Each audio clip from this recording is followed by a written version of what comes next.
June 1st, 2024, a Korean YouTube channel by the name of Hell Storage. The title itself is already a bit strange. It's someone's full name, Park Ki-bum. Did you think that I wouldn't find you? It's almost like those videos on social media where someone sends in a picture of them at a bar.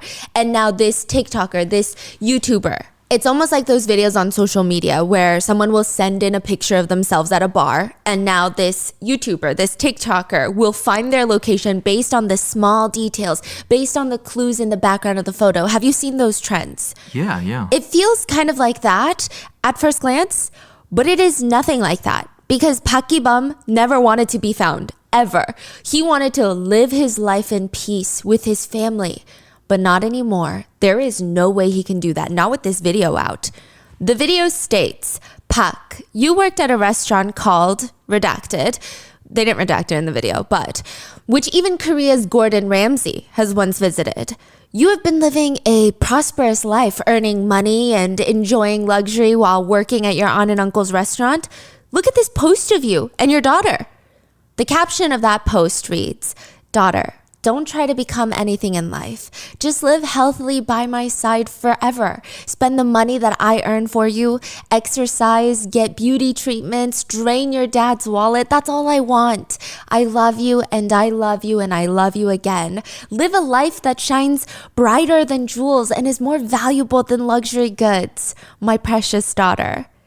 The picture shows for Park Ki-bum's daughter's 100th day celebration. That's when she turns 100 days old, so she's a little infant. He has stacks of 50s on the table, which is like having stacks of hundreds for your 100-day-old child. Around the table, there's just a ton of luxury shopping bags from brands like Chanel, Dior, all scattered around. I mean, technically the photo shows that this Park Ki-bum character, this person, is trying to be a good father. I mean, albeit I don't know how you feel about luxury goods for children. It was for a 100-year-old? Yeah. Like Chanel's and stuff for infant? Yes. So the biggest argument is these rich people are doing too much, right? But the video continues. Now that you're married and you have a daughter, Park, there are things that you want to protect, don't you? It seems that Park Ki-bum doesn't even think about what he did in the past. And the YouTuber asked the audience the question, is it because the one who hits doesn't remember, but the one who gets hit does? After this short 3-minute YouTube video goes up, instantly that photo of Park Ki-bum's daughter, the 100-day celebration, is flooded with comments. People are commenting, I hope she gets taken away from you. I hope you could never see your own daughter again. What is your daughter gonna think of you? I can't wait till your daughter gets older and we all tell her what you did. Terrible father, scared at the idea of what kind of filth father you are to a daughter. And some of them are just uncalled for. I hope the same thing you did happens to your daughter. I mean, what are these people talking about? Why does it seem like overnight, all the Korean netizens have flocked to this random dad's Instagram page? He's not a celebrity. He's not famous. So why are people leaving these such harsh comments on this random person's picture? Because the now since taken down YouTube video said, now Park Ki-bum, who was known as the main culprit in the Miryang incident. He knocked the victim unconscious with an iron pipe and gang essayed her with 12 of his buddies. He filmed the incident to use as blackmail. This Park Ki-bum is a truly despicable person.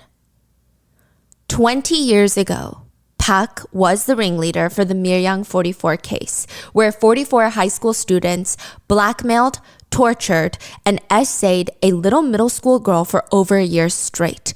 All 44 perpetrators were not punished without even a note on their criminal record. They are currently, in 2024, 20 years later, living anonymously as free men in this world. This YouTube video titled, Park, Did You Think I Wouldn't Find You?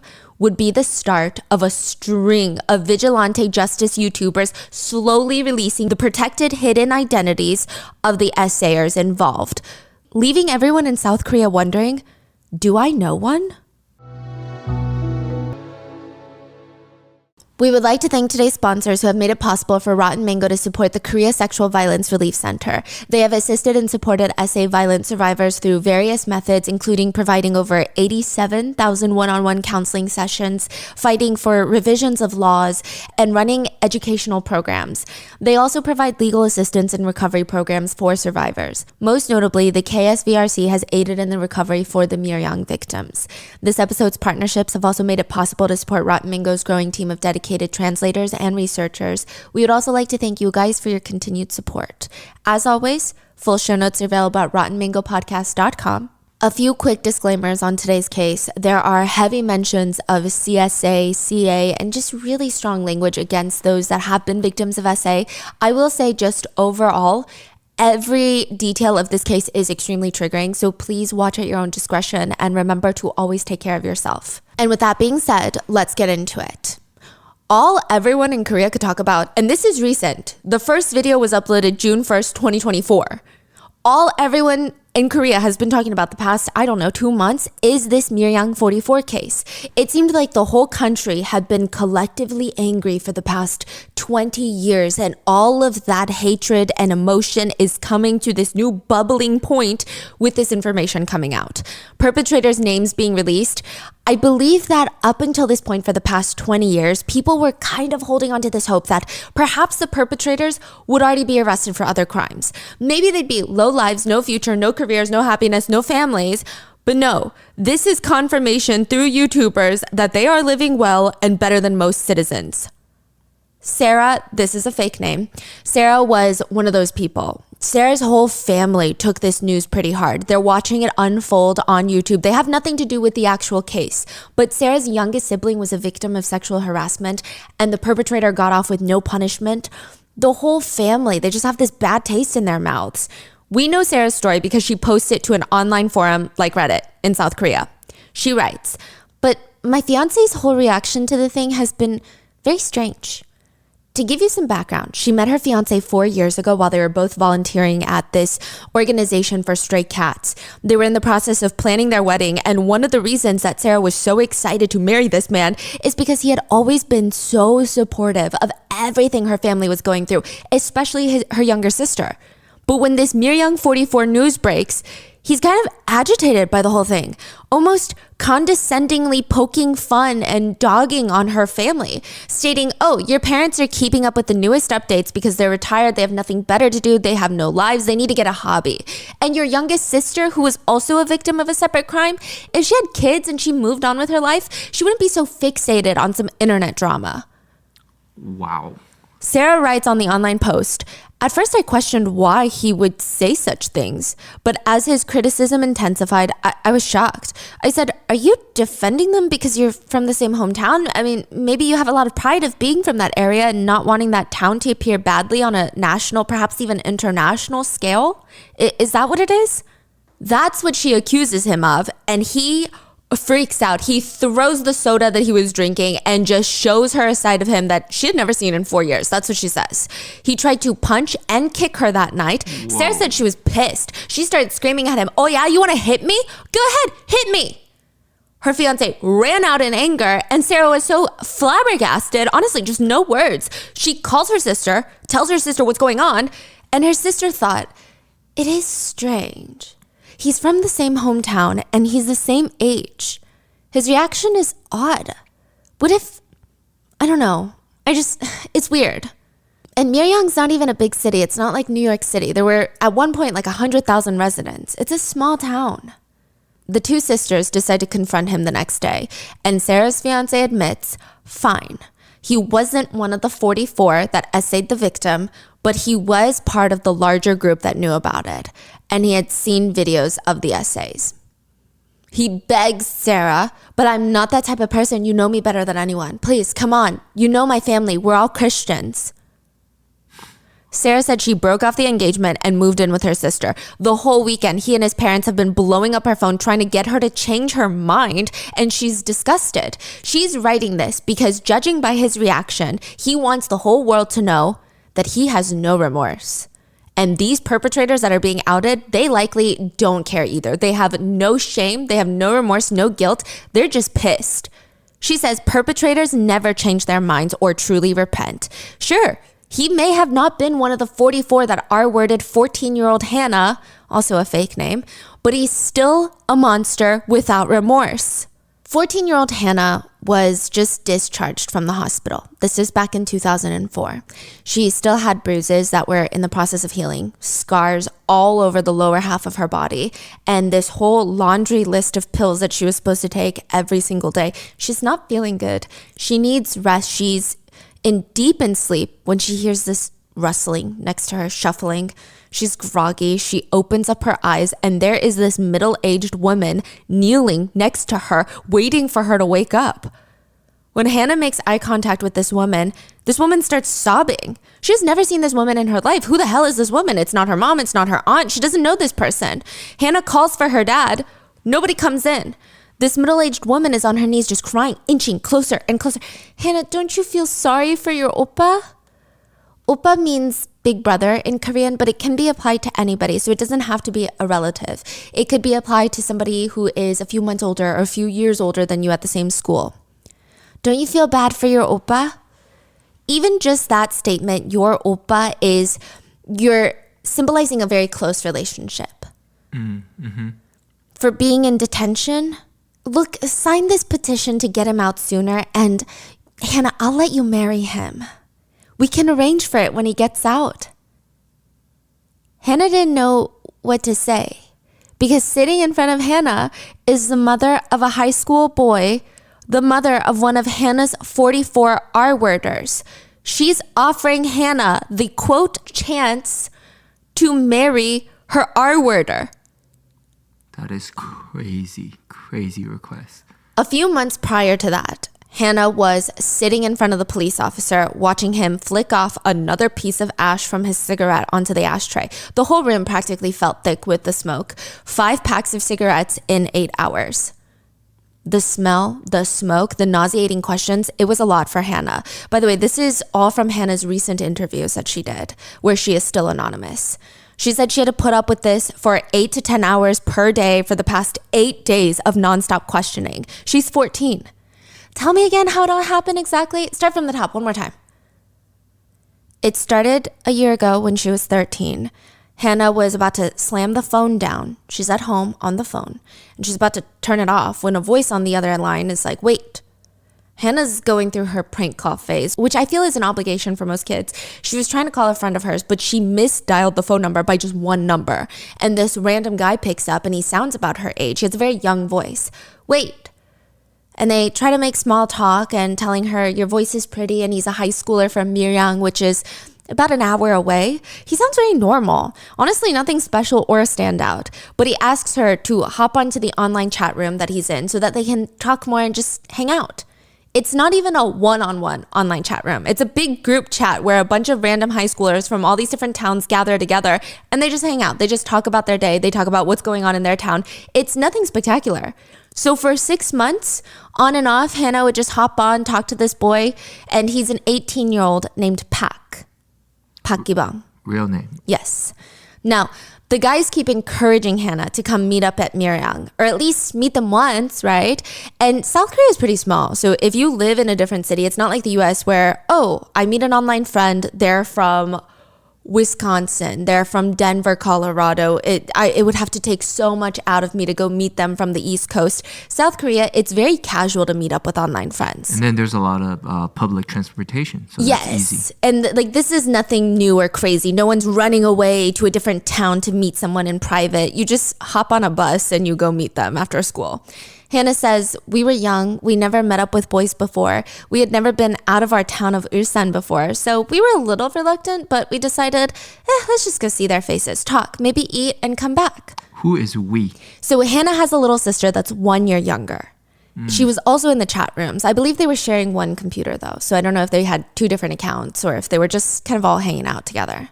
So the 2 of them, Hannah and her little sister, they take this bus to Miryang and they thought they would mainly be seeing Pak that day. But instead, they're greeted not just by Pak, but with a few of his friends too, just waiting.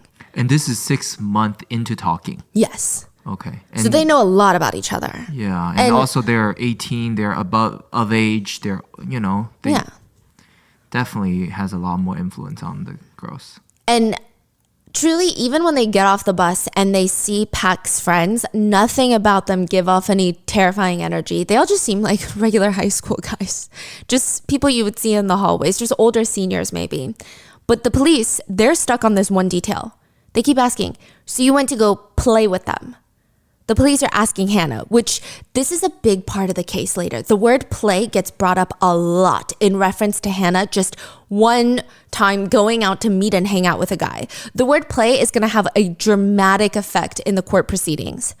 Hannah explains, I wouldn't say play, I just went to go hang out with them. The connotation of the word play is a little bit strange. She's trying to clarify, no, I was just mainly hanging out with them. I guess you could say play, but I hung out with them. I mean, we had bonded for months online. She went to Miryang and started hanging out. But then she got stranded that night.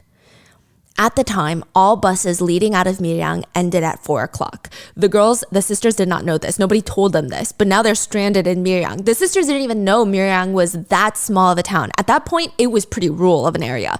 They just assumed, like Ulsan, their hometown, the transportation is going to run all day and night. That's what they think. One of the guys turns to the sisters. Well, we could just pay for a room for you here. It's fine. You can sleep here and go back tomorrow. I mean, what else could you do? It's not like we can drive you back home. How many people was there? There's a handful, but eventually that night there will be 12. Mm-hmm. The sisters are honestly pretty thankful. They thought the older brothers were acting like older brothers, being very nice and helpful. It would be in that motel that Hannah would be gang R-worded by 12 different high schoolers that night. She was slapped, beaten with wooden sticks, with iron pipes. It stated that the very first night, 12 of them came in and they recorded the whole thing. The footage would be held as blackmail to make Hannah do whatever they wanted from then on. At the end, all she had was $15 for the bus fare back, and they stole that too.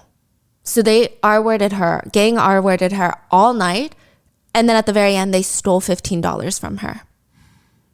What about the little sister? She was actually not R-worded. So in the initial reports given by police to the press, which is why for 20 years, most people thought that her sister was also R-worded, she actually was not. And we're going to get into it. It's a whole thing. Now, to go over all of this, to repeat all of this information, to relive this trauma was very overwhelming for Hannah. But to make matters worse, the police officer taking in this information is now typing it down into his reports, but he is doing this at snail speed. She would have to pause every 2 seconds so that he could catch up. She had to live through this trauma not just once, repeat it over and over to her aunt, to the officers, 3 separate times, to 3 separate male officers. And finally, the officer that's typing it into the reports, he would directly narrate the events again while typing. They took Hannah to the motel that night, and 12 high school-aged guys, perpetrators, assaulted her with iron pipes. He just would slowly narrate everything over and over again. Now, and this is shared by Hannah. Yes. Hannah was expressing how traumatizing that whole experience was. I believe this part was shared by her sister. They were interviewed together, but her sister was also in the room when Hannah was giving her statements. And that was also a big misconception that practically everyone had about this case, was the fact that Hannah's sister and cousin were also essayed by the perpetrators, that the perpetrators had forced Hannah to bring her sister and cousin to be victims as well, right? The reason that everyone, including myself, believed this was because the police told the media this. Initially, that's what they said, that all 3 girls were essayed, but it has since been disproven. Hannah's sister was beaten and robbed and never essayed, and the cousin was actually on the perpetrator's side. She was dating a perpetrator. What? So Hannah's little sister was with Hannah the whole time, and she's testifying and giving her statement as a witness to these events now. And on one occasion, one of the defense attorneys for the perpetrators, who happens to be in the room while she's giving a statement, he turns to the little girl, the witness, and says, "Wait, why do you think you weren't essayed? Is it because you're fat?" That's to the little sister? Yes. And the perpetrators, who also happened to be in the room, tell me why, they couldn't hold it in. And she said that they just started busting out laughing and snickering at her. And she nodded because they had told her that. While her sister was getting gang essayed and she was trying to look for any ways to save her sister, they told her, "You're not going to get essayed because you're too fat and we don't like the way you look." The police wanted to know, why the torture and assaults lasted a full year. Why didn't you say anything? Did they hold you captive? Did they kidnap you for a year? Hannah tries to explain that they had videos of her that were, she's getting essayed and they're threatening to disperse it online if she didn't do exactly as what they said. The first time the perpetrators called her, when she's home, they're like, we need to meet up. She told them, no, I don't want to. But then her home phone started ringing while her dad was home. She picks it up. It's the perpetrators. See how easy it is for me to tell your dad everything? You think I don't know the number for your school or for your friends? We have your home number. We have your address. We have these videos of you. They had everything to ruin her life instantly unless she did exactly as she's told. She said, I was scared. I kept going to Miryang because I was scared. People say, why did you go? Why didn't you report it? But if I had a phone and didn't answer, the perpetrators would call our house and my dad would answer. And then they would just hang up or they would say, this is so-and-so. Is this Hannah's house? My dad would say, yes, who is this? And they would just hang up and my dad would get angry screaming, what are you doing? Who are you hanging out with to receive calls like this? And then I would be the target of violence. My dad would beat me. If Hannah tries to call the perpetrators back, begging them to stop calling, please just stop, I'll do anything else, they would just giggle and laugh. Then come to Miryang. Then I won't call and tell your dad. Other times they were more aggressive, saying things like, you have a few hours to get to Miryang, otherwise we're going to post your videos all over your school bulletin boards. Everyone's going to know what you did. And this is all coming from Pak. And his friends. All of his friends get involved. So she went. She didn't know that some of these videos had already been posted online on shady websites with views coming in from Japan, China, and the United States, as well as South Korea, obviously. Each time Hannah was forced to meet up with them, just groups of 3 to 24 high school guys would drag her to dark areas, motel rooms, tennis courts, abandoned attics, playgrounds. It stated that the perpetrators also used various objects to further humiliate and torture Hannah sexually, which would end up causing a lot of complications for Hannah in her reproductive regions. It stated that once Hannah argued, my aunt is going to take me to the hospital and they always do full checks even down there. So arguing they shouldn't R-word her, trying to give them a selfish reason on why they shouldn't hurt her, right? But instead they just shrugged, let's try anyway. They would push her forcibly onto the ground, essay her. They would hold up an iron pipe threatening to hit her with it. And if she tried to fight back, they would hit her. They would threaten her to take off all her clothes. Sometimes a few guys would hold her down, her arms and legs, while their buddies take turns essaying her. Other times she's punched repeatedly in the face. Other times she had brutal assaults at tennis courts where afterwards she would get up and start running away and they would scream after her, you look like a little flea trying to buzz away. They would force her into performing degrading sexual acts while they all watched and essayed her. And every single time that she was forced to show up in Miryang, she had to bring her bus fare because how else are you supposed to go back home? She lives an hour away. These perpetrators would steal that too. They would leave her completely stranded with nothing each time. If she had any jewelry on or just anything that they liked, they would get robbed of that. There are 44 main perpetrators, but the number of witnesses, bystanders, and those who knew what was happening was likely closer to 120. Now, the craziest part is, similar to the Junko case, the girlfriends of some of the perpetrators, they find out what's going on. Instead of immediately reporting their boyfriends, calling the police, being disgusted, breaking up with them, they would help record the assault while taunting Hannah. The police have been listening to Hannah and her sister, telling them for 10 hours a day for the past 10 days the extent of trauma for the past year of Hannah's life. The fact that she's been talking for that long and that her statement is still ongoing is still just another indicator of how bad the abuse was. But the police, they finally look up from their computers and they ask, did you wag your tail first? Did you resist with all your might? Did you make it clear to the other person that you had no intention of sexual intercourse with them? Did you resist like a madman? I mean, it just doesn't make sense. If you didn't like it at all, why did you keep going back to Miryang? Wow. Hannah said for the longest time, she regretted letting her aunt get the police involved. So for the year that all of this had been happening, Hannah never told anyone. She didn't have anyone to tell except for her sister, and they both had nobody. A year before that, before all of this abuse, Hannah's mom actually left the house. That would have been maybe the only person Hannah felt comfortable telling this to. And it's not like Hannah's mom wanted to leave. She had to stay alive. Hannah's dad is an incredibly violent, alcoholic, abusive man, and somehow the courts awarded him full custody over their 3 children. So their mom wasn't even allowed to see them without his approval, which, I mean, you would imagine he's never going to give. Hannah says, at first my mom was beaten, but when she left, after that, I became the target and got beaten a lot from then on. I had no one to talk to. My dad was always drunk, and when he was sober, he was extremely sensitive. If I tried to talk to him, he would just start cursing. My mom was someone I would meet occasionally, and we just had nobody to lean on or talk to. Their father would even say, when I don't drink at all. But when I do, I keep drinking for a few days. Neighbors say that's not really accurate. You just could not have a coherent conversation with that man. Like, you just never knew what he was talking about. He never knew what you were talking about. He's abusive. He's incapable of putting food on the table for his children. He's a horrible person. So Hannah's sole guardian is her dad, and he just verbally and physically abuses her. She has nobody that she can trust. She's completely alone. He didn't even care that she's getting beat with an iron pipe and wooden sticks. She's gonna have injuries when she comes home, and he doesn't even care. I don't even know if he notices. It's not until about a year in that Hannah's mom's sister, so her aunt from her mom's side, comes to visit.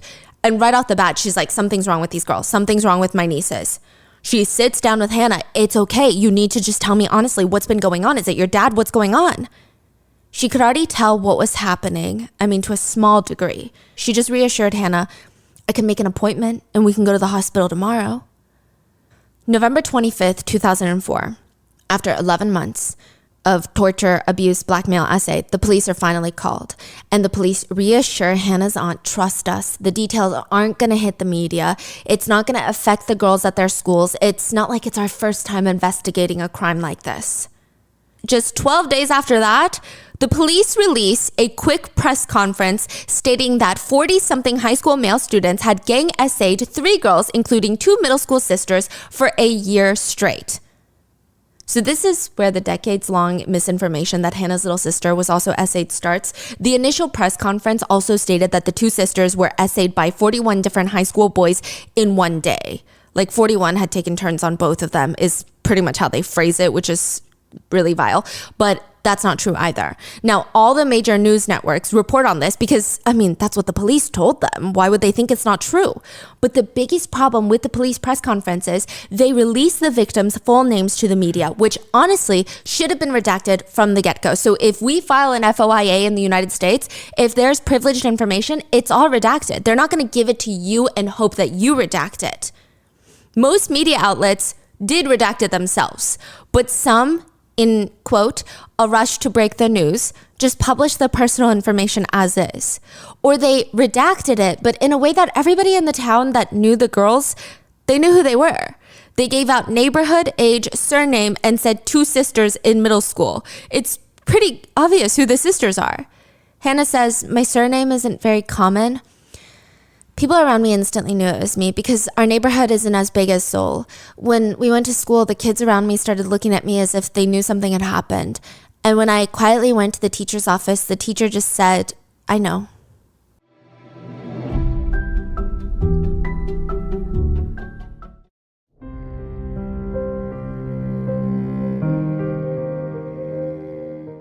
All the police cared about was appearing like they were the ones that cracked this massive case. They wanted the world to know the police had arrested 44 perpetrators. They had rounded them up in a police bus and caught them immediately. The police also made it appear by blatantly stating that the 44 youths were part of an organized youth gang called Miryang Union. They said it's comprised of middle schoolers, high schoolers in this amateur organized crime, which sure, they might be, but not the way that the police are presenting. The police are presenting them as if they're part of this massive organized crime syndicate that the police just took down. Hannah even said, they're honestly more like school bullies. They're violent, they're terrifying, capable of dangerous things. They beat up other students, rob them for no reason, but they're not like they're not the mafia. Mm-hmm. But that doesn't sound as good, right? Taking down 44 school bullies, taking down 44 gang members. That's good. Later, when criticized about letting the victims' information out so easily, one former police official working the case said, we didn't know at the time how big this case was going to be. We just thought, well, the reporters will handle it properly. To be honest, we thought if it's such a big case, the reporters will change the names. Reporters always change the names, don't they? The police honestly just did not care. They wanted to be applauded for their tremendous arrest. It also came out that the investigating officers were up for a promotion.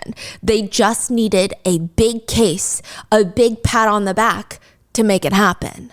This is their big case. They don't care about the victims. They just want everyone to applaud them for arresting 44 gang members. Hannah said she thought, why did we report this to the police for no reason and make our lives so difficult? Hannah's aunt would later be interviewed and she screams, how could they do this to our kids? They're killing our kids twice. They might as well have told the girls to just leave Korea altogether. Soon after the headlines of the Miryang cases posted, all everyone can write about, talk about online is the Miryang case. Everybody knows about it. An online forum post starts making its rounds around that time. It's written by a hostess from a hostess club who witnessed something so alarming, vile, disgusting that she can't even keep it in anymore. She wants to throw up. It's not like she can go to the police with this information, so she's coming online. She said she was working at the hostess bar one night. She passed by this table. She recognized the police officer as the ones that were working the Miryang case because their faces and names are everywhere right now, and this is all anyone can talk about. She was pausing and doing some work at that table, and she watches one of the detectives put his hand on the thigh of the hostess that he's sitting next to. So right now, it's very morally gray, right? But not that alarming. But he leans in and he tells this hostess, you look like Hannah, the victim of the case we're working on. With his hand on her thigh. Way. It gets worse. The hostess said she froze. She didn't even know how to react. She couldn't believe her ears in that moment. She said, what do you mean? Another detective sits next to him and looks disgusted. So she's thinking, good, he's going to say something and shut down this detective, shut his colleague up. But he turns his head and says, don't bring Hannah up. Disgusting. You're going to ruin my appetite. He's not saying, hey, you are disgusting for bringing Hannah up right now. He's saying the mention of Hannah's name is disgusting, and I'm trying to enjoy myself. He says, you're ruining my appetite. The further implication being he's disgusted not by what happened to her, but by her. This is crazy. The further implication being he's disgusted that a little 14-year-old girl had been essayed by 44 different people. Yeah. Yeah. And then the first one was sexualizing the victim, basically. the victim. Yes. Yeah. A 14-year-old girl that has been like, this is crazy. Yeah. Yeah, so she posts this, and this has been proven to be true. These detectives were eventually replaced by another investigative team, but really nothing gets better. Even when Hannah is forced to come to the police station to give yet another statement where the police just blow cigarette smoke into her face for hours at a time, forcing her to repeat the same traumatizing statements and then asking her if she wagged her tail first. These are just a few things that went wrong during the investigation. Just a few violations of human rights. Hannah would come and all the perpetrators' parents would be waiting outside the police station for her, grabbing at her shirt while she's trying to get inside, screaming at her that she's ruining their sons' lives. Parents are tracking down Hannah to her house, her relative's house afterwards, accusing her of lying, accusing her of wanting to take down their precious babies. This little 14-year-old girl, they would look her dead in the eye and tell her, you will never live well. Let's see how you survive after ruining my son's life. We will never leave you alone.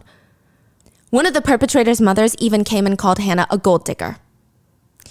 Additionally, when victims have to do a police lineup, there's usually a room with a one-way glass window. We've seen it on all the documentaries, the movies, the TV shows, where the victim can see all the people lined up, but they cannot see the victim through the glass. Mm-hmm. The police station Hannah went to had one of those rooms. They called it the crime identification room, but it could only fit 8 perpetrators at once. So they opted to just not use it at all. They just rounded up all the accused perpetrators in the police station out in the open, dragged Hannah in front of them all at once, and made her ID the perpetrators. The police would just yell at her, who did the beating? Just point out which one did the beating. Okay, and who did this part right here where you said that they touched this area? Who did this very graphic detail you told us? Who watched? Who touched? Come on, hurry, point them out. They would force her to point at the perpetrator in question, and then the perpetrators would essentially try to lunge at her screaming, when the fuck did I ever do that? The perpetrators are just straight up cursing her out at the police station, and the police are doing nothing to stop it. I mean, they're giving the half-ass, calm down, sit down. Honestly, someone need to leak these police officers' name. They are getting leaked, but they don't care. Yeah. That is crazy. Crazy. They still have their jobs. They don't care. They're retired. The perpetrators would even find Hannah's aunt's house, show up at the door screaming, "Do you know who I am? I'm a gang member. I'm going to gouge your eyes out." Whenever Hannah got scared and she hesitated, the authorities would get impatient with her. "Come on, quickly, just say it." But at the same time, she's being rushed. She knows that if she makes even the smallest mistake or says something incorrectly because she's being rushed, they would accuse her of lying about the whole thing. Additionally, the police's way of getting the victim justice was to force all 44 perpetrators on their knees in the police station and force them to apologize to Hannah, which that's more terrifying and traumatizing than it is cathartic. Like, that's not even a real apology, first of all. I think the terror of just seeing them all collectively in one big group forced to do something that they clearly don't want to do, and the fear of their retaliation is likely overpowering. And I also don't think that their half-assed forced sorry is doing anything. This is something I think Korean parents make you do if you accidentally call someone an ugly duckling. I don't know. Like, this is so bizarre. This is not... Yeah. Who cares about that? It's...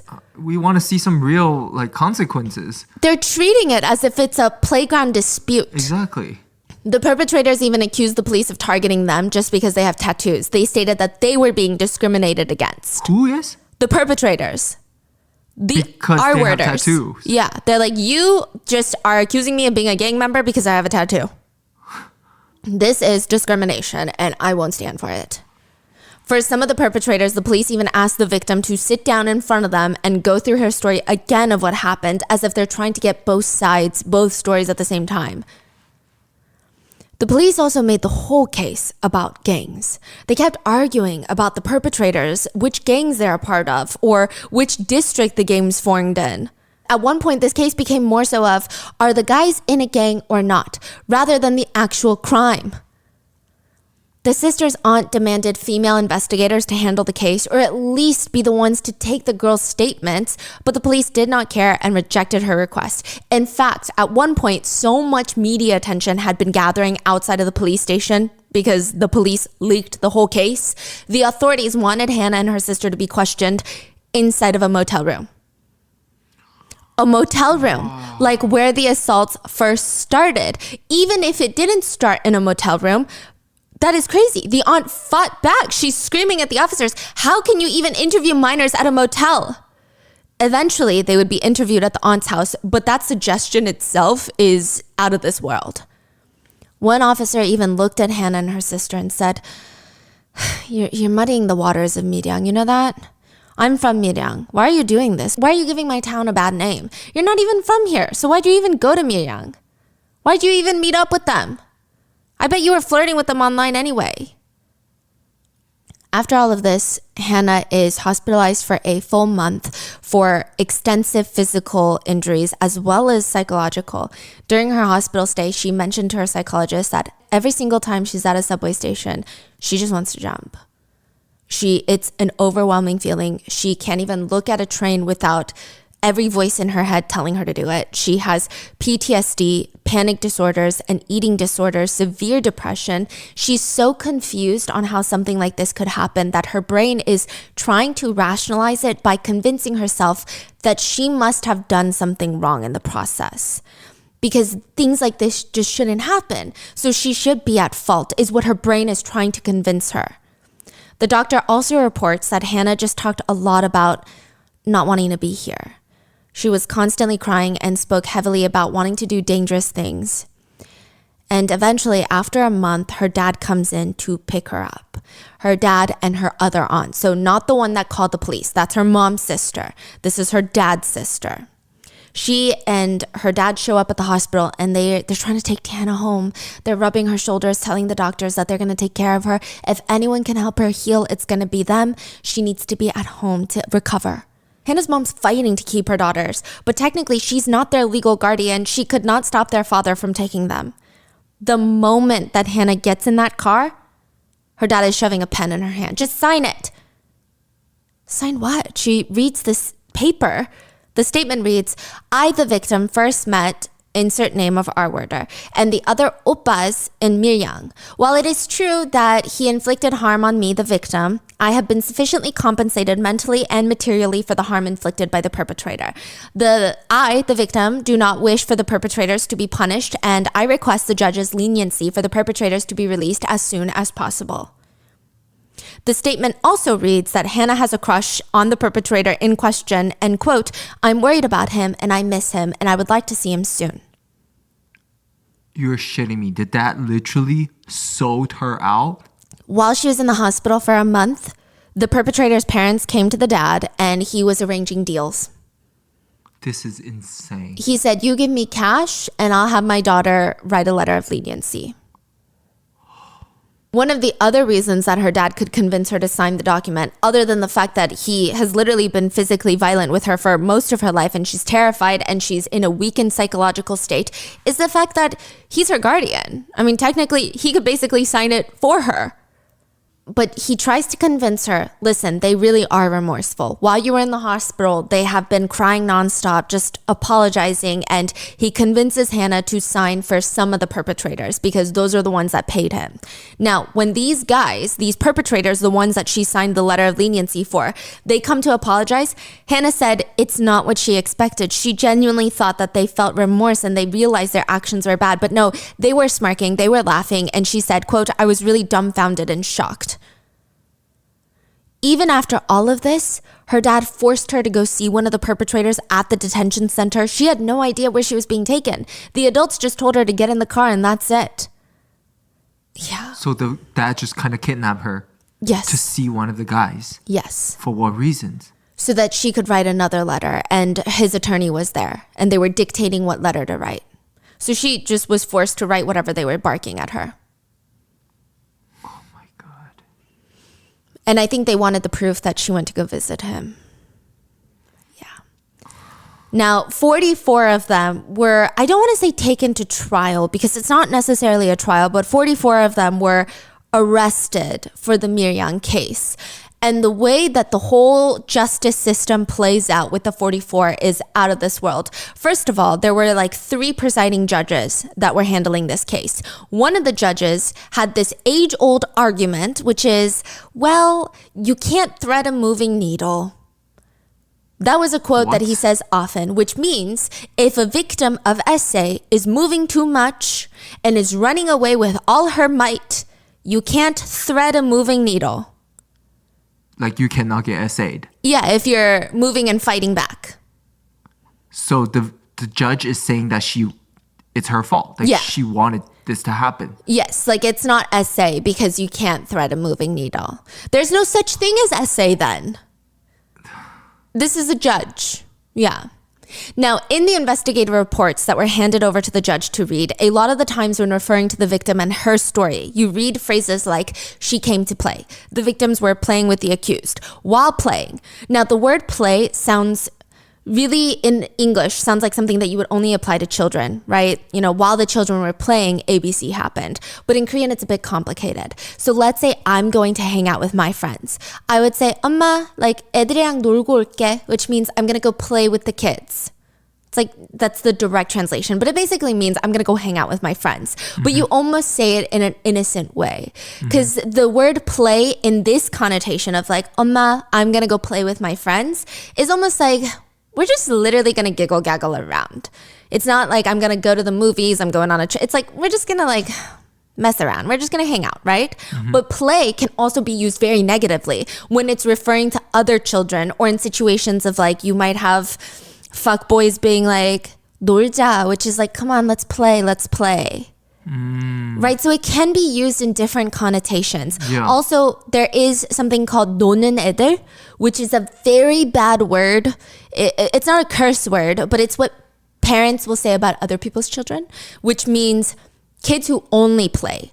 And in that connotation, the word play is not just like kids who like their friends too much. It's kids who are drunk at PC bangs, smoking cigarettes, that are basically gangsters. So there's a lot of different connotations you use, but the only time it's really positive is honestly when it's between mom and children or like dad and children. Like 애들이랑 놀고 올게, 놀다 올게, like I'm gonna go play and hang out and I'll be back. But when you use it for other people, it can be considered a negative connotation. Yeah. But it's nonstop. The victim came to play with the accused. While playing, the victim wanted to play with the accused. She came to Miryang to play. A lot of Koreans have pointed out how damaging that is to have in investigative reports about SA. The victim also expressed that the connotation behind the word just felt wrong. She said it felt like they're implying some sort of hidden meaning behind it. For example, the victim told authorities, the perpetrators filmed a video and threatened me over the phone saying if I didn't come down to Miryang right now, they'll upload the video online. In the court documents, it reads, the victim came to play in Miryang. In addition to the weird meaning of play here, the omitting of the circumstances and fear of the situation is so bizarre. The documents also include the words sexual intercourse frequently when it should be SA. And just everything. The victim is really only brought up in the context of the crime. There's no mention of how this is going to impact her future or what her life is going to be like now that she's become a victim of a prolonged, violent, traumatic crime. But in reference to the perpetrators, they are often spoken about with their futures connected in the same sentence, such as the perpetrators are about to enter college. The perpetrator is about to get a job. The perpetrator is doing A, B, and C for their future. The perpetrator's futures are heavily weighed and the victim just went to play. Like, that's what it feels like.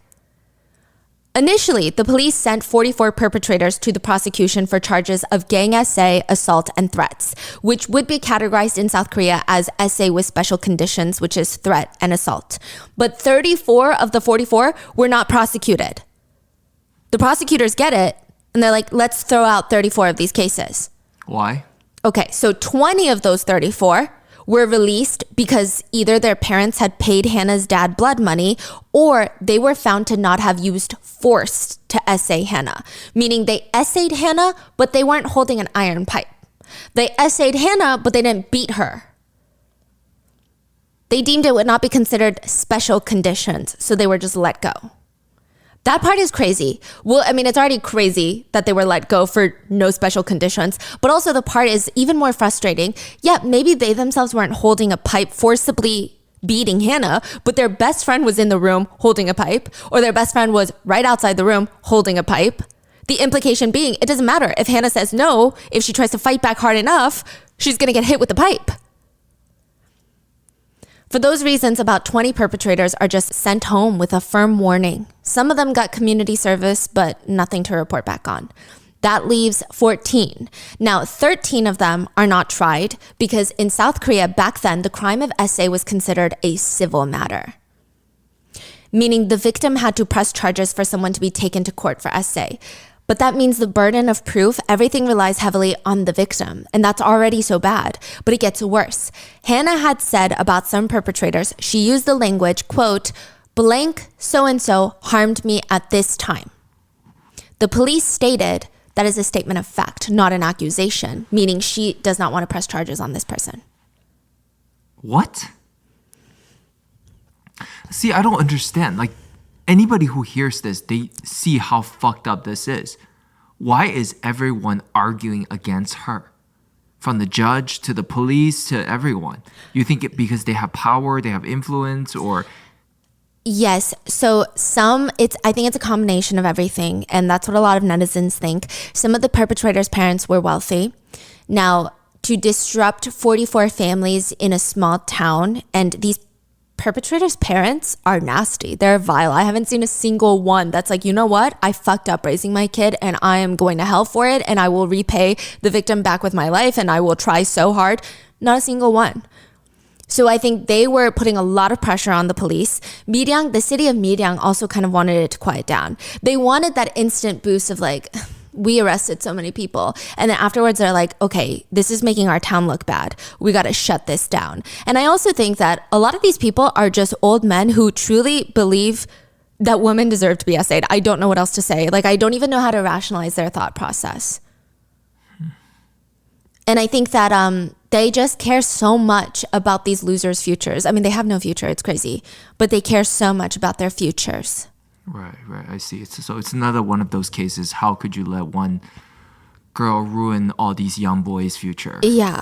When it's like, okay, yeah, we can already point out everything wrong with that, but people clearly think like that. These people do. Yeah. And Another thing that Korean netizens have been pointing out is this is just the same thing over and over again. Korea is a great land for perpetrators. They care too much about the rehabilitation, the future of perpetrators.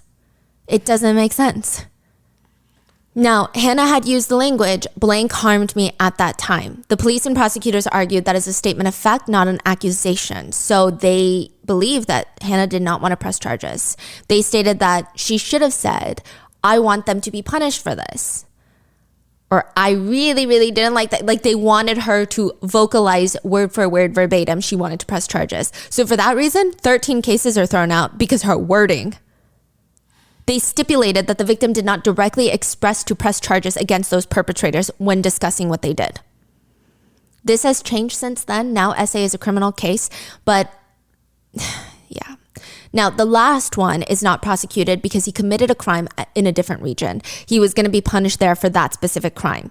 This is crazy. So does that mean if you run a red light in one county and commit murder in the other, you don't get charged for murder? You just have to go get your punishment for running that red light?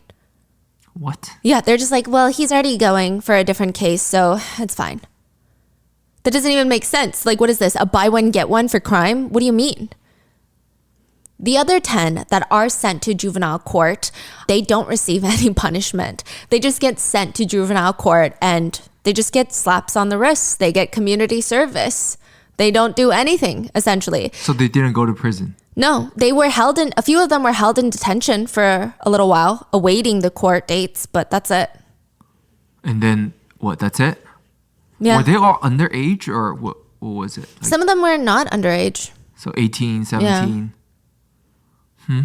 16, 15, yeah. So a lot of them were not underage too. Now, the attorney for a few of the perpetrators even argued the decision to even refer the boys to a juvenile detention center is excessive. Why do they have to be detained while they're waiting? The attorney is asked, excessive? Yes, if the victim was really R-worded, would she have kept coming back to Miryang for a year? A lot of legal experts said, this is just not normal. I mean, even for how messed up the justice system can be, this is abnormal. The words that the judges even use are just extremely unusual.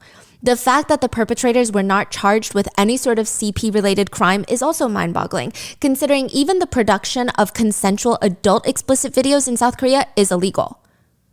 But instead, the judge working on the case said, the boys are addicted to watching violent, explicit videos online. That's the problem. The problem does not lie within the boys. It lies within the fact that these videos are available to be seen. That's why Korea has banned these videos. That's why they committed these crimes. They were inspired and decided to act upon the videos they saw, stating that they are just immature minors with the possibility of rehabilitation. Additionally, on the court documents, the judge stated that they were going to be lenient on the perpetrators, considering that they have futures to consider, and the victim has since recovered from the shock and is doing well and living a peaceful life at school. Interestingly, the judge does not state where they learned this information. There is no source for such statements because the victim is not doing well. Anyone who knows the victim would agree they are not doing well. Who said that? Where did the judge get that information? Did the judge just make it up out of thin air? And does it even matter considering how vile and dangerous the perpetrators are? There was a question of, truly, who claimed the victim was doing well? There would have been no one, not the counseling centers that assisted the victim, not the medical staff, not the doctors, not the mother. Nobody would have said the victim is doing well, not a single person. Hannah even testified in court against the perpetrators briefly. She was made to state what she already stated to the police and dozens of times to different investigators. And it would be very clear in that moment that she is not okay. She is not doing well. But the judges used this to let all 44 boys go with no punishment. Later, Hannah's dad was interviewed about his decision to settle with some of the perpetrators because it is believed that that also had an impact on the judge's decision. It's basically saying, yeah, okay, she doesn't forgive all 44, but she forgives some of them. He's asked, but as the victim's father, shouldn't you be unable to forgive the perpetrators? What did you even use the settlement money for? The total amount I received was $35,000, which is nothing. Okay, first of all, I used about $18,000 to lease a house. $4,000 I loaned to my brother-in-law. I gave about $12,000 to my younger sister and about $1,000 to help get a room for my brother-in-law. So he blew it all on nothing, really. And Hannah didn't get a cent. Not a single penny. Do you regret settling? I do regret it a bit, yeah. In what way do you regret it? Well, people around me criticize me because I accepted so little money. What? His only regret? Is he didn't ask for more? Yeah. At this point, after all 44 get out with no punishment, they're free to be. Hannah has to move out of her hometown. She moves to Seoul with her mom and her sister, and she's looking for a new school to take her. None of the schools want her. That just gives you an idea how victims of SA were treated back in 2004, which honestly, that's very recent. Nobody wanted her. They just didn't want that attention. Schools are very different from the United States. In South Korea, a school's reputation is very important. It's almost like a private school. Every public school kind of behaves like a private school. They don't want problematic news. They don't want any attention surrounding their school that is not about their academic forwardness. Yeah. And so nobody was accepting her, to the point where she had an activist attorney who was taking on the case pro bono. He had to go into schools and fight them. He'd be like, are you crazy? Like, this girl needs teachers. What are you doing? Hannah said, I used to be class president at my school, which in Korea, you have to be like at the top of your class in terms of grades to be class president. It's not just the popular vote.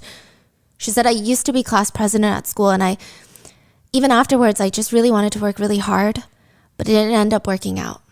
She finally gets transferred into a new school in Seoul, but because one of the perpetrators' mom shows up at this new school, chasing her around the hallways of this school, shoving a paper in her face, trying to get her to sign another leniency paper. So this is, I guess, before the perpetrators got off with no punishment. Hannah was so scared, she ran directly to the bathroom, locked herself in the stall, and the mom was just following her, banging on the door, demanding she sign this letter. And from that point forward, everybody knew who she was. Hannah said she couldn't focus in school. I mean, after that, in less than a week, she stopped going to school and she dropped out. One of Hannah's teachers wrote on an online forum later, we had a new transfer student in the middle school that I worked for. The transfer student was the Miryang case victim. I heard the victim's mother crying in the administrator's rooms about how she has no education, no money, and she just needs her daughter to be okay. I felt so sorry for the child when I heard her mother cry. She had to settle with the perpetrators in shame because they needed money, and even though it must have been even more humiliating and painful. I taught her for a little bit of the semester, and I talked to her. There were conversations I saw online, nasty rumors that she had seduced the boys first, and I can assure you, she did not. I never even got to see her smile once. She just always had this very dark look on her face, and her mother was constantly shaking and sobbing every time I saw her. If watching her makes me this angry, how must they feel? It just really hurts my heart. Those who SA minors should never be forgiven. Hannah and her family were able to sue the police department and the government for violation of her human rights. The trial for that lasted 4 years, further traumatizing the victims. They were ultimately awarded $40,000 in the end, which is nothing. But it would be the first ever time the courts would recognize a violation of human rights by public authority against an SA victim. So I guess the silver lining is it really did open the door for more people to hold authority to a standard. But can you say that one more time? It was the first what? It was the first time ever the courts recognized a violation of human rights by public authority. So by the government, by police officials. This is the first time they say, oh, police can fuck up too. Yes. Like the first time they admit fault. And can violate human rights against an SA victim. So they paid the family $40,000. And I would say the only silver lining to that really is that it did open the door, they say. A lot of legal professionals said it was a landmark case in terms of at least opening the door to that, because it's the first time is always the hardest time. But still, it's just crazy. Yeah, it's ridiculous. Now, in 2014, a movie titled Han is released in South Korea. Now, interestingly enough, it's an independent film with a very low budget, no famous directors, no famous actors involved, without much marketing, and the movie manages to screen in over 200 theaters nationwide, which is a big deal. It went on to become one of the most successful independent films, which is very difficult. The film itself has a very tragic ending, but Everyone walks out of that theater in 2014 almost comforting themselves. It was based on this case? And they're comforting themselves. Well, I'm sure in the real life case, she's doing okay, right? And we haven't heard any news that she passed, right? There would be news if she passed in real life. So I'm sure she's fine. Yeah. Initially, everyone went to this movie to get closure on this case that had the whole nation angry for the past decade and riled up. But in the end, the closure was depressing. The movie's end is just depressing. So everyone would post online, I'm sure the real victim is healed and is moving on, right? That's all we can hope for and pray for. That's not what was happening. Hannah says she has not lived a day without medication because it is impossible.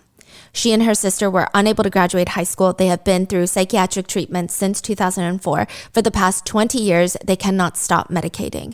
Hannah says she feels, quote, I still feel like my life has stopped in 2004. Hannah used to be class president, but now she has been diagnosed with an intellectual disability in 2019 from the excessive trauma. The diagnosis is considered, quote, severe disability levels. She hasn't been able to hold down a job. She really only is able to get part-time jobs doing manual labor here and there. Unlike Hannah, though, the perpetrators are living well. People who know the perpetrators personally would post online and there would be another rounds. Like randomly, there would be rounds online of people saying, I saw the perpetrators. I'm from Miryang. I know these perpetrators. One post said that they're still hanging out from time to time in Miryang. They all gather in their hometown. Now, obviously, not all 44 of them, but there's still of them that are still friends. They hang out and they talk about what happened to Hannah as if it's a memory, as if it's like wild fraternity hazing days. Like, remember when we were kids and we were wild back then? Oh, now we're not as wild because we got families. Then, June 2nd, 2024, Hannah's younger brother is spending time with his older sister. So they do have a younger brother, but he was living with their dad at one point. And he mentions, hesitantly, YouTube is in chaos right now. Why? YouTube? YouTube is in chaos right now. Why? Personal information of the perpetrators is being disclosed, including their faces. They're being exposed.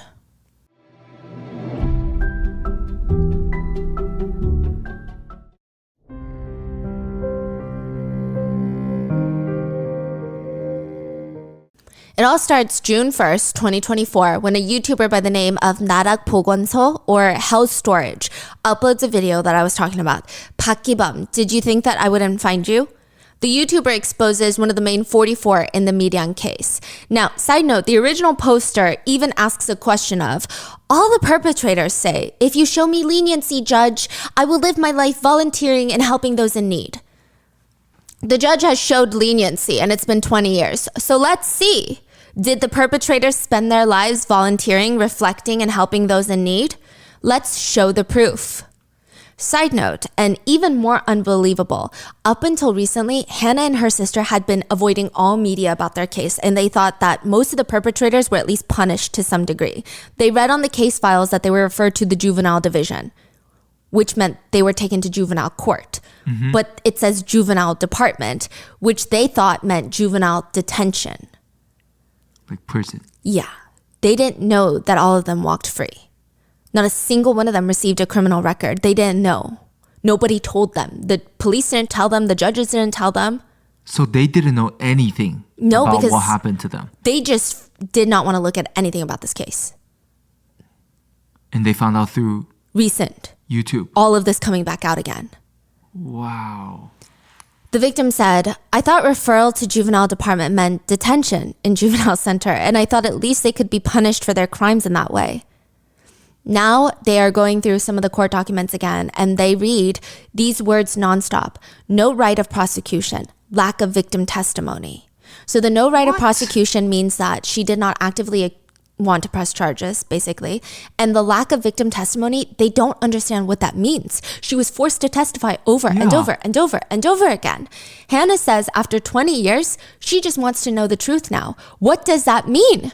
She wants to know the truth about the investigation, the trial process. She said that nobody explained any of this to her back then. She said she was 15 back then and didn't understand, but now she wants to understand.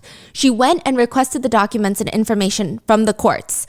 of the case that she is the victim of, and they refused to give her the documents stating privacy reasons. They stated they can only give her the portions she already told the police. Basically, just a recap of her statements. What? Nothing about the perpetrators or even what the judges and prosecutors had said. She said, when I tried to obtain the case-related documents, they told me I need to get consent from all 44 perpetrators. Oh my God. Imagine getting consent. It's like nothing has changed from 20 years ago.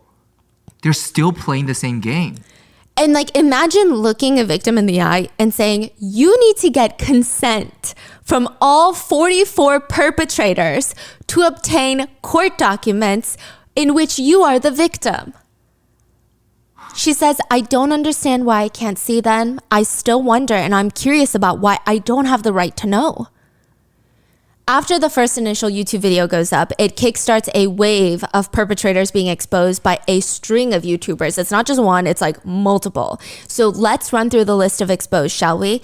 Here's a legal disclaimer. These are all internet allegations, and unless there is some transparency and justice achieved legally, we can only state that these are speculations. Some of the accused have come forward themselves to confirm that they are connected to the case, while others have come forward to deny that they are part of the case and accuse people of defamation. So with that being said, all of this is alleged moving forward. Park, from the beginning of the episode, is working at his aunt's restaurant, which is a famous matjip. Matjip in Korean is like a really good title. It's like a restaurant known for their unique and delicious food, which means it's bustling. A lot of business. He has a wife and daughter that he spoils with designer goods. And then we have Shin, also part of the main 44. He was working at a Volvo dealership. He has since been fired after being exposed. But prior to that, he owned 2 expensive foreign cars and played golf on the weekends, which those 2 things are status symbols in Korea. And this made netizens so infuriated. He has 2 cars? Yeah, and they're not Korean-made cars. So the average Korean cars, drives a Kia or like a Hyundai because they're the most affordable, right? Yeah. But he drives foreign cars, which the import tax, it's always more expensive. Yeah. And golf on the weekends, those are status symbols in Korea. That's like, you made it in Korea. Yeah. He allegedly posted online to air out his frustrations. I received hundreds of calls and unknown people contacting my company to protest, which led to me having to leave the company. I'm overwhelmed with emotions I don't understand, and I don't know where to start or what to do. The people around me are suffering too much because of me, and the important thing is, I did not commit SA. I'm only thinking about whether this incident being brought to light again has hurt the victim's feelings more. He's basically saying, guys, bringing this up, you're only hurting the victim. But he didn't deny. Or he kind of denied. Yeah. And he's like, all I can think about is, are we just harming the victim even more by bringing this up It again? doesn't even make sense, whatever he's saying. For 3 days, I haven't even been able to swallow even a sip of water, and I feel like I'm having cardiac arrest every day. If the victim agrees, I'm willing to undergo a reinvestigation. This seems to be a growing trend that whenever people are exposed in Korea of doing bad things, they want you to know that they have not eaten. And many Korean netizens have commented, 어쩌라고? Which roughly translates to, and what do you want me to do about it? Like, it's such, I don't know what to do with this information. What do you want me to do about it? I don't care. Third offender, Go. He works at LGU Plus headquarters, corporate office supplying devices to agencies and retailers. After being exposed, he has temporarily been reassigned to a different apartment. What does that mean? That means he's not fired. Like they hide him to somewhere else? Yeah. What? He is married with a wife and a daughter. Fourth offender, Kim. He works at the park sports team of the Miryang Facility Management Corporation. He has since come forward to state, at the time of the incident, I was forced to participate due to threats from seniors, not because I wanted to. Sure, Jan. He continues, I reached a settlement with the victim, but I will definitely sue those parties involved for the witch hunt and defamation. Don't harass someone who's trying to live earnestly. He also misspells defamation. Fifth offender is Joe. It's said that he is currently wanted by authorities for a separate crime. Prior to that, though, he really liked to post quotes on social media that read, no mercy is needed for those who aren't human. Life is one mountain after another. The video states, the 39 who haven't been revealed yet should live with an uneasy heart, atoning for their actions as they're carrying a ticking time bomb that could go off at any moment. Oh, this is one of the YouTuber who's exposing these people. They're saying you guys better watch out. Because we're coming for you. Next, we have police officer Song, one of the team leaders investigating the Miryang case. He received brief disciplinary action for violating human rights for this case, but he continued to live his life as a police inspector until his retirement in 2016. Then he went on to serve as the president of a local kickboxing association, ran a gym. He taught kickboxing to, quote, juvenile delinquents to help them on the right path, even providing scholarships. The YouTuber argued, had investigator Song investigated properly and the victim had been properly protected, there would be no need for me to disclose the perpetrator's personal information on YouTube like this now, 20 years later. It said the police officer that scolded Hannah for muddying Miryang's waters is Officer Kim Tae-hyun. He only received 1 month of disciplinary suspension for being like, you're ruining our good town's name. So this is a separate one from Song. Yeah. And he only got 1 month, so he still had his job. Oh, yeah. And today he's doing what? He's either still an officer or retired. Or a lot of these people have gone into private practice. So they work for companies or like a security agency. Officer Cho Won-kwon, he was the sergeant at the time. He was one of the two at the hostess bar that made fun of the victims. Oh my God. Yeah, it's unclear what he's doing now, but he only received a light disciplinary action of a pay cut for the hostess bar incident. Detective Jung was also there at the hostess bar encounter. Allegedly, he was also overheard getting drunk with colleagues talking about how they're all going to get promoted soon because of this huge Miryang case. Then we have Hyo, a perpetrator who now runs a chicken restaurant in Miryang. He allegedly told the victim's family things like, let's see how well you live after reporting this. You better watch your back. Perpetrator Shin, who apparently just has a dirty look on his face all the time. He had beaten up kids all throughout high school. It is unknown what he is up to now. Perpetrator Lee was a fighter in high school. Unknown what he is up to now.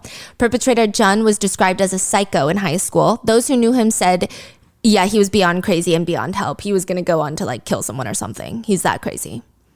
Unknown what he is up to now. Perpetrator Kim bullied kids for no reason at high school for no reason at all. Now he provides private loans as an adult, illegal, charging over 800% in annual interest. He's a loan shark. Yeah, he's a predatory loan shark.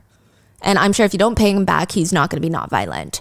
He even has the audacity to appear on people's live streams. Yeah, he had a roommate that was a live streamer and he would just hop on with no shame, no fear. He was not hiding. The live streamer had to apologize because he's like, I had no idea that this random roommate was part of the Miryang 44. Like, how would I have known? But the fact that he has no fear and is willing to be that public is crazy. Another perpetrator, Joe, one of the most demonic guys in high school is how he is described. Unknown what he is doing now. Next is Park, who used to run Burning Makchang restaurant. What's that? It's a burning pig intestine barbecue restaurant, and after being exposed, his restaurant was quietly and quickly shut down. The next exposed alleged perpetrator is Ju. It said that after being exposed, he feels very wronged because he never essayed anyone. He also makes a note that he did not want to essay that victim, almost as if it's like, if it were anyone else, maybe. Wait, so this person came out with a statement? Yeah, and he said, I feel wronged because I never essayed her, and he has this whole story about how he just didn't want to essay her. He doesn't say anything about her looks or anything, but it's almost the implication of like, had it been someone else, maybe things would have been different. Maybe he would have essayed her.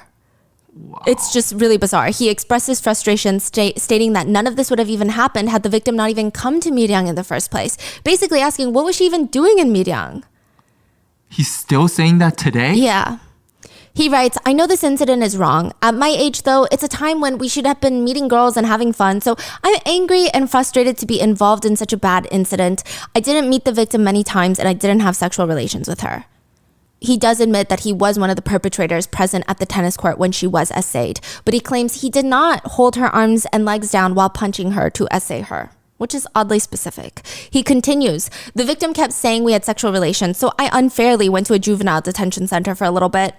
He states that at most he should be charged for is attempted R-word. He says the victim is also a problematic child. The way she was threatened to come to Miryang, that's not true. It should have been fine if the victim didn't contact us first, but she called our friends here and there and saying she's in Miryang, let's meet up, and we ended up drinking. You're kidding me. And we're also guys. So out of curiosity, the incident occurred. Wait, this is happening right now? In 2024, he's basically stating that this whole gang essay for a prolonged period of time happened out of curiosity. We're also guys. So out of curiosity, the incident happened. I'm just sorry for causing national shame and making such a bad incident appear in the media because of my Miryang friends. And I don't believe that she ever tried to self-exit. If you look at the situations where we met with the victims, she's not the kind of girl to try to self-exit. She came to Miryang on her own. I don't treat women badly like this. It seems like netizens are viewing us negatively just because we are men. Wait, do we know what he looks like? Yeah. There's a face video or? Face. Holy, I cannot believe this. In a case like this, he has the audacity to say, it seems like netizens are viewing us too negatively just because we are men. No, you got off with no punishment because you are men. What do you mean? The next perpetrator is Beck, married and with a son. He is said to have been running a honey online shop with his wife, selling honey, literally honey, that has now gone private. It seems that his wife had no idea, and it's alleged that his mother-in-law collapsed when she found out the news. Comments read, "This bastard who's worse than the devil and his offspring are trying to sell honey? Living sweetly by sucking honey and selling honey? Enjoying a sweet life as a R-worder?" The next perpetrator is Sol, and it's said that he's lurking around in online chat rooms like the one that the victim met the perpetrator on.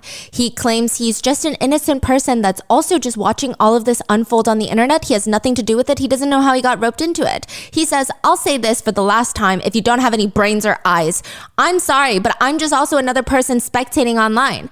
Are you a fucking prosecutor? Ha ha ha ha ha. What qualifications do these YouTubers have? Are you immersed in some sort of drama in your mind? This is hilarious. Catching an innocent person and acting like there's something? Ha ha ha. Do you live in some fantasy world?" I mean, that like response is like a confession. Yeah, these people are like straight out of villain movies. Yeah, villain K-drama, like those creepy K-dramas. Like, this is not real. Yeah. Perpetrator M, he works as a salesperson at BMW. He has since posted a statement that reads along the lines of, "I'm wronged. You've ruined my family's daily lives. I'll take legal action against baseless rumors and malicious comments." He posted a criminal investigation records check reply to show that he has no criminal record. But that's the whole point that people are outraged over, that none of them have a criminal record, but he's using it to be like, see, nothing's on my record. You got the wrong guy. So everyone's like, what? That doesn't even make sense. He says, "When I go home and see my 2 daughters running and crying to me, saying, 'Dad, I just keep crying,' I resent myself for causing such great pain to my family because of this. Every time my family, friends, seniors, and juniors have all been a great support to me, and even the police officer in charge of checking my criminal investigation records patted me on the back and told me to stay strong. I thank these people for their encouragements. I was able to gather my thoughts and write this statement. For the return of normalcy for me and my family, I will take legal action against baseless rumors and malicious comments, also hoping no more innocent victims like me will occur. I will donate any fines exceeding the attorney's fees to the Korea Sexual Violence Relief Center." Im has since been fired from his position at BMW.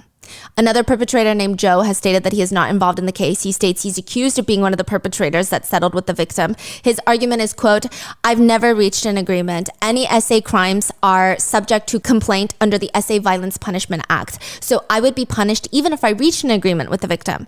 Again, the reason that people are mad at this case to begin with is that nobody is punished regardless of anything, regardless of agreement or not. So what kind of argument even is that?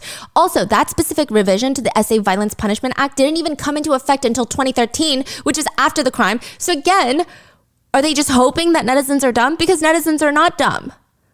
Now, side note, I do want to mention, I do think it is dangerous. I think most people in Korea are very conflicted about what's going on YouTube right now. To a degree, it's like, yes, this is the only way to get some sort of justice because these people feel like they're untouchable. They can do whatever they want. And now they're being outed by these vigilante justice YouTubers, right? So it's sowing some level of fear, I hope, to some perpetrators. But the whole point is they shouldn't be doing this anyway because the justice system should have handled it. Yeah, right? Yeah. That's the feeling. But the secondary feeling is it is dangerous because you just don't know if you get the wrong person. What happens then, right? Now, I will say the above statements of these people saying that you got the wrong guy I think the statement itself shows that they don't got the wrong guy. Because I imagine if you are accused of a crime that you really have no relation to, you would have a completely different statement. You would try to show proof of like, wait, guys, I don't know these people involved. Here's evidence that I was actually attending this school at that time. And then you would try to bring up, like, maybe get statements from friends of like, no, trust me, like this person doesn't. But these reactions of like, I am wronged. Yeah. I also feel like, you know, like you say there were like 44 of them, and then there's like 100 people who's somewhat involved.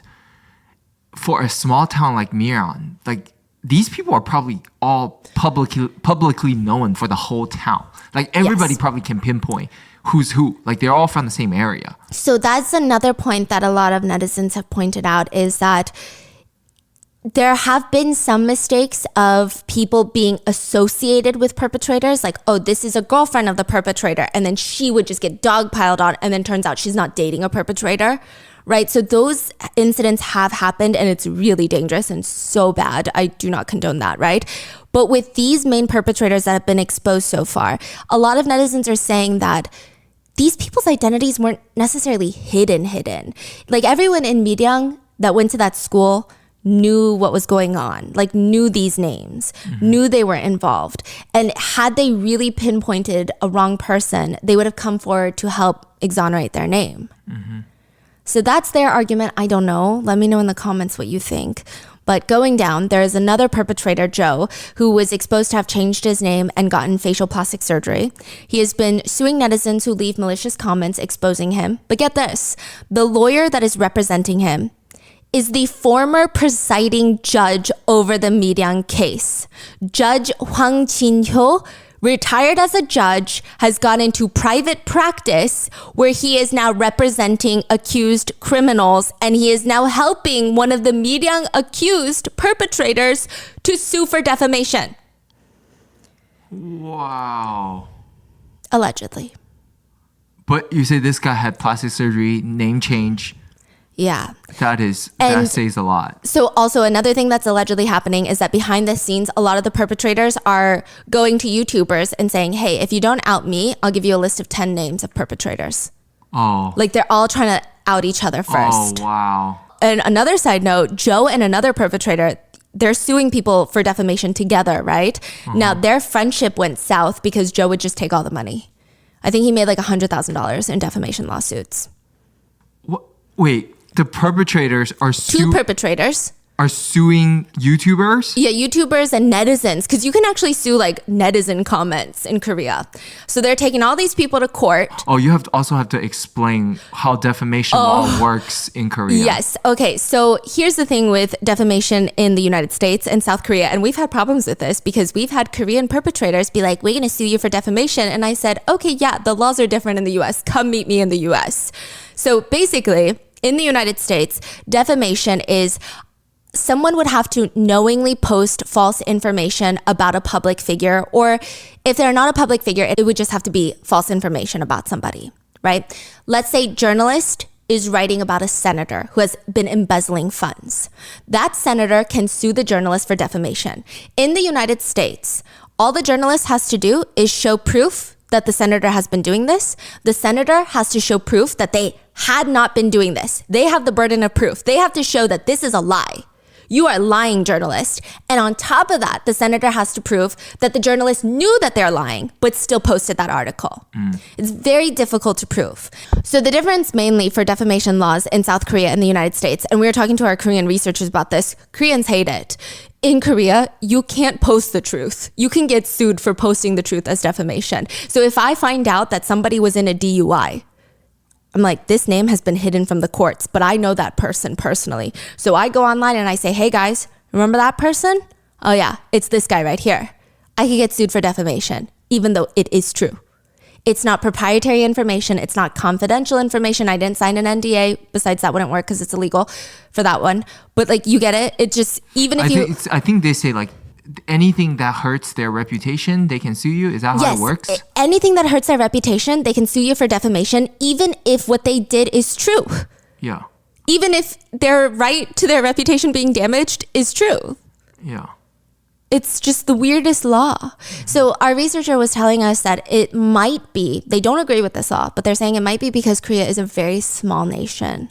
And so even if they post the truth, it could ruin your whole career forever and you would not have the chance to rebuild a life.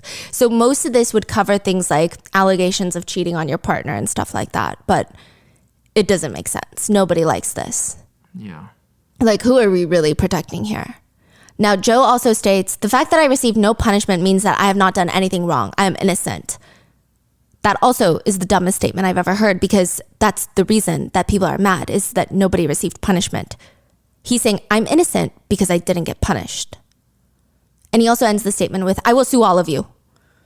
It's speculated that he has sued over 200 people. And another perpetrator named Park, his dad was a city council member at the time of the crime in Miryang, which begs the question, are we sure that they did not influence the investigation at all? Park is currently working as a manager in a massive global corporation. Then we have Kang and his mom. Kang is now a homeowner, and his mom posts about how happy she is after COVID lockdowns to be back with her friends, and she feels so, quote, alive, and I'm so happy. She's also the one that called Hannah a gold digger. Yeah. Lawyer Im has been exposed as being the one that repeatedly asked Hannah's little sister if she wasn't assaulted because of her weight. It said he now runs his own private practice in the victim's hometown. So that's great. He's a criminal defense attorney that reps clients who have been accused and charged with home invasions, aggravated assaults, SA, and drug charges. The YouTubers allege that he is not a lawyer for victims, but clearly one in the business of protecting perpetrators. Then there's perpetrator Lee. He has actually posted a full-on, quote, public apology, if you can call it that. He says that he is posting this video to apologize to the victim, that he's extremely sorry and has been sorry since 2014. He said it took a ton of courage for him to film this apology video, and yes, his wrongdoings are hard to forgive, but once again, he apologizes. The apology was not well received. Most netizens commented along the lines of, honestly, he would have been better off just looking up the standard apology template. If someone didn't even know what he was talking about, they would have no idea what he's talking about or who he's apologizing to or for what. He just refers to his crimes as the incident from 20 years ago. Side note, the standard apology template in South Korea goes like this. Content you should mention. Who are you? When, where, and what you did and how. Who did you harm? Are there any facts that have been reported differently than the actual situation? How are you planning to reflect? How do you plan to take responsibility for the matter moving forward? Content that should not be included. There's literally a rule book online for this, for apologies. Content you should not include. The words and phrases, unintentionally, this is all a misunderstanding, I will be more careful in the future, I feel wronged, I am not the only one at fault. I mean, this is like you learned this in 5th grade. Yeah. Yeah. And I'm sure nobody feels this way, but just in case somebody does, to be fair, right? At least he apologized, unlike the others. No, allegedly another expose YouTuber received information about his wife's expensive apartment that his wife's family owns and the stores that they run. So in an attempt to not have that information published, he promised the YouTuber, I will formally apologize to the victim. Right, so he didn't want to apologize. No. Yeah. Yeah. Then perpetrator Kim is exposed. He is currently working as a traveling air conditioner installer, which is terrifying to think he's let into people's homes and he travels for work. Perpetrator Yoon Jin-sang is exposed and makes an apology video saying standard apology but worse. He beat Hannah with a belt and an iron pipe while assaulting her. So I'm not sure how you can... So this person exposed his own face as well? Yes. Now he was exposed for beating her with an iron pipe. While assaulting her? Yes. So I don't really know how you can even pretend to be remorseful for that. So his apology video just doesn't really go over well. Like, oops, sorry, I didn't know. Yeah, I mean... He does try to make himself look good by saying that he never stole from the victim, though. Like, never stole her money. Lastly, there is the cousin. She was originally thought to be a victim in this case because that's what the police initially released to the press. However, it is being cleared up that she was never a victim. She was actually part of the perpetrators. She dated one of the perpetrators and completely turned a blind eye to her own cousin Hannah being tortured and essayed for a year. She also begged on her knees for leniency for her boyfriend. Not for forgiveness. Allegedly, yeah. Now, one of the more startling revelations through all of this is a girl named Hwang. She is being exposed as allegedly being a girlfriend to one of the perpetrators during the crime. It's alleged that not only did she know that her boyfriend was doing this to the victim, but she allegedly helped record it and even called Hannah ugly and taunted her as she was being essayed. There is an old post that was dug up from when the perpetrators were all released with a slap on their wrist. She writes to another friend, "Did all get sorted out okay? I've heard that apart from 3 people, everyone else has come out of detention fine. Those girls were so ugly anyway. Anyway, everyone, good work." Now, it's been alleged that she has now grown up and become a police officer. Netizens even dug up her alleged application to become a police officer, and she wrote, allegedly, "I'm a very honest and diligent person. I think about crimes from the viewpoint of criminals too. In the case of SA, I am able to consider both victim as well as criminal's position and whether the victim did not walk around in a manner encouraging to be assaulted. I can also do some martial arts as well." The fact that somebody saw that application and said, "This is the one that's going to be a cop," is mind-boggling. Hwang has since then apologized, if you can call it that, saying, "I posted that without knowing, but I deeply regret my actions that broke the victim's heart. I sincerely bow down with my head." Netizens have commented, "Is her application a comedic piece? They are not police. They are gangsters. She's friends with offenders, for crying out loud. What kind of person like this becomes a cop? That's why we have crazy crimes in this nation." She's apologizing. Last time I checked, she's still Facebook friends with offenders. Hwang is so very sorry that she has now waged a lawsuit against the netizens that have exposed her. Side note, a lot of the investigators working this case, before and after some of them were exposed, they're all avoiding interviews. They get agitated when reporters show up to even ask them a question about the case, which, if you didn't do anything wrong, you have nothing to hide. One police official did state about the officer scolding Hannah for muddying the waters of Miryang, because that was a big deal. He said, "That person was from Miryang, you know. He probably felt like the community was one big family, so our staff scolded her."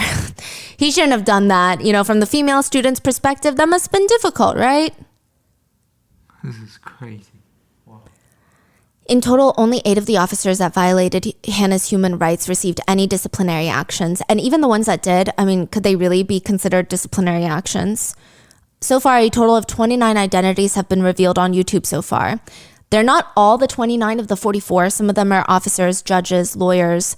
Many are in the 44, but others are also friends of the perpetrators that said heinous things like that girlfriend that became a police officer. So there's just a lot.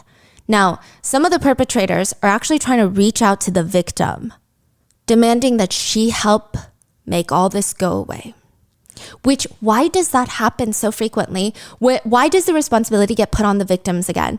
As if she's responsible for any of this, making her feel like if she doesn't help the perpetrator, something bad will happen. One of them sent Hannah a message.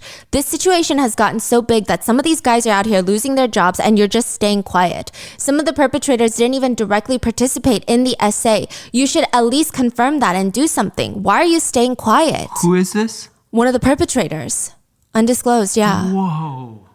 That kind of request should honestly, if I ran my own country, I was going to say death, but it should result in solitary confinement right off the bat. Like, you want to be dumb by yourself. We don't have to witness that. Where you cannot be hurt. Sure, you can write a letter to the victim. Trash. Just write all day until your hand gets bloody. I don't care. That's crazy. Some of them are just saying stuff out of their buttholes that happen to be located on their face. All I did was give her bus money and buy her food. I feel so wronged for being accused. But what's even crazier is, how can we assume that the perpetrators actually feel any remorse? I mean, look at the way their parents acted when they were caught committing the crimes. And even now, one of the perpetrators' parents were interviewed later on, and she screamed, "It's been so long since the incident ended. We settled everything back then, and the kids went through a lot. They're living well now, so why keep bringing this up? There's so many people living quietly now in this country who have committed even worse crimes. At the time, these kids were high schoolers. They made a momentary mistake, so what do you want us to do about it now?" Another mom was questioned and she said, "No, my son didn't even touch that girl." There is evidence he filmed videos of it. He didn't do that. He ended up just like this for being present at the scene. The lack of neurons firing in these parents' brains needs to be studied. One of the family members even just states, "I feel like what's known to the world and what actually happened are very different."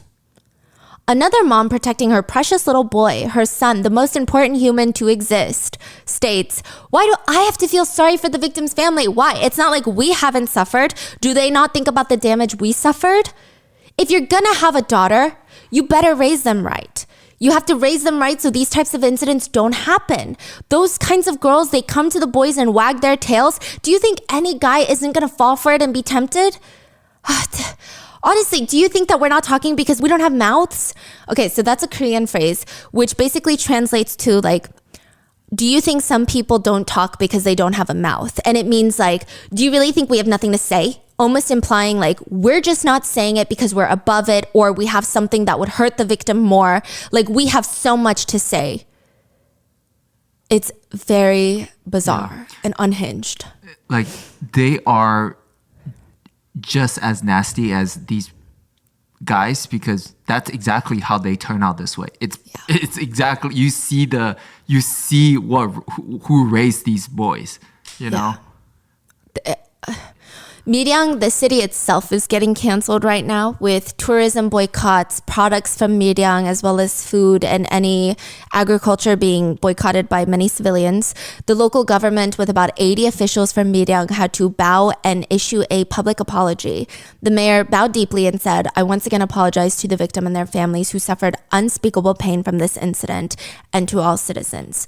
He only apologized because they're getting canceled. Yeah. Like they didn't do anything for decades, so... Yeah, that's the point, right? I don't think anyone would have boycotted a whole town just because a heinous crime happened there, but just the horrific police procedure that followed, I'm not endorsing that message. I'm just explaining there's a lot of conversations about it. And a lot of conversations of, she was essayed in playgrounds, tennis courts, motels. I mean, this is a small town we're talking about. The YouTubers are getting sued by the perpetrators. Most of the YouTubers are faceless and use a voice distortion software to make sure that they can't be found, but some of them have been and are being sued. Like I said, in South Korea, unauthorized personal information disclosure is considered defamation. Yeah, which is, again, very crazy. To complicate things even further, Hell Storage is not actually a picture-perfect vigilante justice warrior either. He's the first one that posted the first video that kicked off this whole thing. He's no longer posting, I believe, but he made a public statement soon after releasing the first video that said, I have directly communicated via email with the victim's family and they have agreed to disclose all 44 names. Hannah and her family never consented to this. In fact, that statement alone made them very scared. Basically, it's one thing to expose perpetrators' names by yourself as a vigilante justice warrior because the perpetrator's anger is now directed at these YouTubers. Like, what the fork is going on, right? Sure, there's implications and moral debates on these vigilante YouTubers, but it's another thing to state that the victim wants you to do this because now the anger from the perpetrators could be easily directed to the victim. Hannah and her family said they were terrified that the perpetrators would hear this and try to retaliate in some manner. So Hell Storage has since then apologized for lying about the situation. He claims that he was briefly in contact with the victim's younger brother and took that as consent, which I don't know, okay, if that's even true. But by this point, other YouTubers have come up and started revealing more information about the perpetrators. They do not claim to be working with the victim at all. They state that they are just finding information and exposing perpetrators through tips. So you have some people arguing, yes, the justice system is messed up and that needs to be fixed. But is the fix to do this? Is it to create so much outrage that the justice system has to do this? Or is it something else?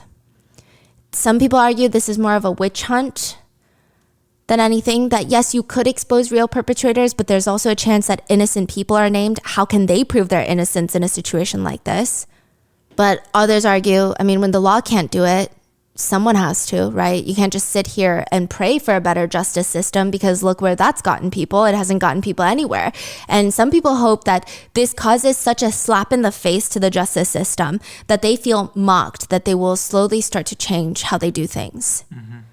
Most netizens feel that private revenge is only happening because the justice system failed. Why would anyone do this if it was okay the first time? Yeah. But some netizen comments read, the perpetrators are bad, but the victim is also problematic. To be honest, I can't help but think she deserved it. Like, why did she keep quiet for a year? It's just all weird. One comment was talking about how after all this time, like, let them move on. They have families. You're impacting families regarding the perpetrators. But another comment hits back. Some say, why now after all this time? Is that even something a human would utter? For a victim, even though time has passed, the pain feels like it happened yesterday. I want to use curse words at these people, but I will stop here. Parents who sheltered their perpetrator children, you are the ones that turned your kids into monsters. Another reads, the male teenagers have become monsters. The families that raised them to be monsters, the parents, the local communities they belong to. Is this all really a human society? Is this not just barbarianism? With the newfound attention to the case, the victims have been doing more interviews with the press, completely anonymous, faces blurred, voices altered with fake names. They were asked, why now? And they said, we looked at each other, the two sisters, and they said, let's stop avoiding it and face reality for once. Back then, we were young. We didn't know how the case would unfold. We thought all the perpetrators would be punished just based on their statements. We are no longer the young sisters we were back then. If we feel we are being victimized, we are prepared to step forward now. We want to say that we're not young girls anymore. They're in their mid-30s now. So after the renewed attention on the case, there have been a lot of donations, including Rotten Mango, thanks to you guys and the support of our partners. There have been a lot of donations pouring in for Hannah and the sexual violence center that she was working with from the entirety since the incident happened. And she said, thank you to the many people who have donated through sexual violence counseling centers. I will truly never forget this and live remembering it for the rest of my life. Even after 20 years have passed, I would like to express my gratitude to many people who have remembered us, friends, sisters, and neighbors who have been close to us. Thank you to all of you who have given us strength. We were able to speak our hearts for the first time. I've decided to use the donations for a deposit for public housing, and I'll be moving soon, and use the rest for treatments and things that I couldn't have done before. Thank you so much. She said, I have never once forgotten the face of the perpetrators. Not once, all 44 of them. And the violence center that she works for has made a statement on her behalf stating that they are not attached to any vigilante YouTuber. Like, they're not talking to any of these people. The one thing that she does request from the public is she just hopes they don't forget. And it seems like she hasn't either. And we shouldn't either until something changes. And that is the case right now of the Miryang 44 that has come up again. What are your thoughts on this case? I mean, it's crazy. Everything that we thought we knew also turned out to be false information leaks from the police. I don't even understand the purpose of those false information leaks. Like, why group the sister? Why group the cousin? It's just so bizarre to me. The way that everyone, every step of the way handled it, the defense attorneys, the judges, the investigators, is so mind-boggling. What are your thoughts? Please stay safe, and I will see you in the next one. Bye.